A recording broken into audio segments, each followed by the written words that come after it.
Released in 1985, Into the Night was written by Ron Koslow, who'd go on to create 2 television adaptations of Beauty and the Beast, and directed by John Landis.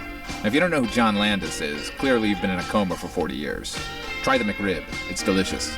It stars Jeff Goldblum and Michelle Pfieffer. Goldblum plays Ed Oken, a chronic insomniac. He's stuck in a loveless marriage, stuck in a dead-end job, and twice a day, he's stuck in the kind of maddening, soul-deadening traffic that only Southern California can provide. Hey, you know, this looks kind of familiar.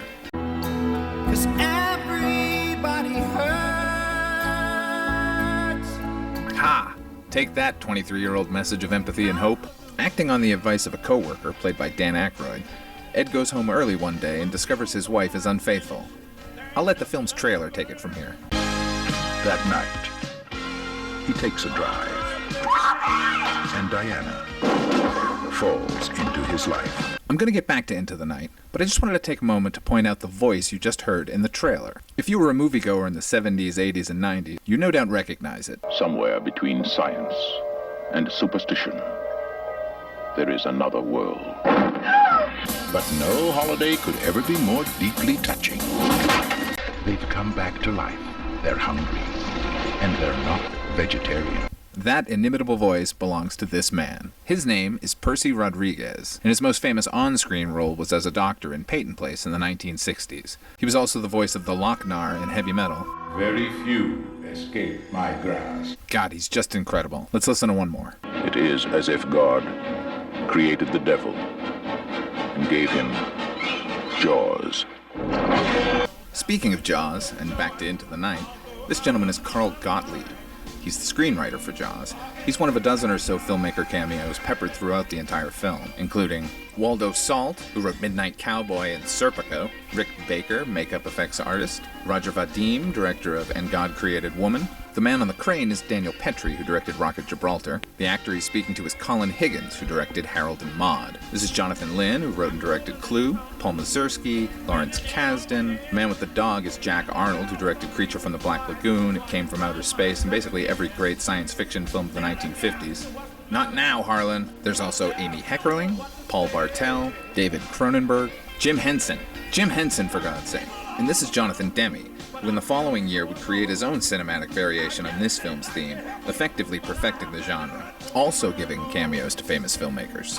Here's John Sayles and John Waters. For whatever reason, most reviews seem to latch onto and excoriate Into the Night for its cavalcade of cameos. Here's what that lovable scamp Roger Ebert had to say, which is typical of most reviews.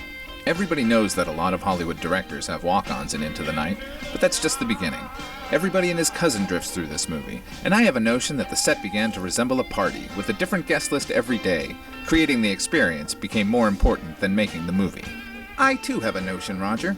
One in which film critics actually do their job and not indulge in flights of fancy about what may or may not have gone on behind the scenes. But what do you expect from a man who published not one, not two, but 3 books about how much he hated these particular movies? I guess he didn't hate them enough to not make a profit off of them. By the way, here's my review of Beyond the Valley of the Dolls. God, I miss Gene Siskel. After a happenstance meeting at LAX, Ed becomes an impromptu guardian for Diana.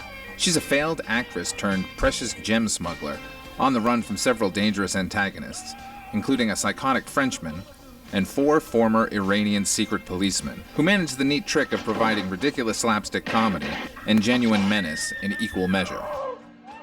The film plays like a modern-day Raymond Chandler story, with Ed as a proxy for Philip Marlowe, careening around the deserted streets of late-night Los Angeles and interacting with a host of interesting characters, like Diana's brother, an Elvis impersonator, a well-connected Iranian gangster, a sleazy C-grade Hollywood producer, and Diana's ailing former sugar daddy, played spectacularly by Richard Farnsworth. Even with all this going on, the film still has time to indulge in a Landis trademark, the inclusion of the phrase, "See you next Wednesday." As a teenager, Landis wrote a screenplay and took the title from this scene in 2001. See you next Wednesday. So if you keep an eye out, you can see it in a lot of his films. Here it is in Kentucky Fried Movie.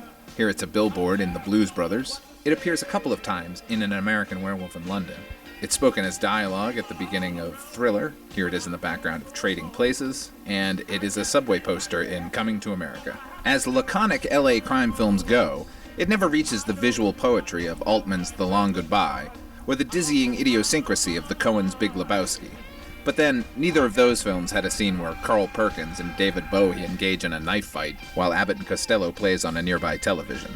And Into the Night achieves exactly what it aspires to be, a 2-hour confection of comedy and contemporary ennui wrapped in a sweet, burgeoning romance. More than anything, Into the Night is a love letter to the city it takes place in, Los Angeles. More specifically, Los Angeles during the early morning hours, that can make you feel like an astronaut who's just landed amidst a recently evacuated alien civilization. Cruising its empty streets and traversing its deserted landscapes has a way of demolishing feelings of disconnection and loneliness. It allows you to find yourself, and if you're lucky, find someone with whom you can share the night. Thanks for watching. Please feel free to subscribe and share, and leave any comments you might have in the comments section below.